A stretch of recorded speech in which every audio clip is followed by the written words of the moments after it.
Okay, so the question was about how to make a clustered bar chart in Excel. So you're going to open it in Excel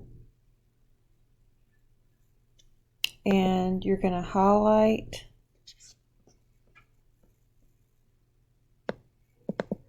your information, and then let me move this up so you can see it. You're going to click on data, let's see, no, insert, and then I did recommended charts, and the first one I think I saw was the clustered column, and there it is.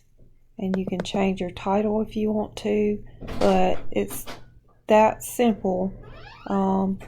Just highlight what you want, then insert, and then find the clustered chart and click OK. And then you can click on here and change your chart title. Let me know if you have any questions.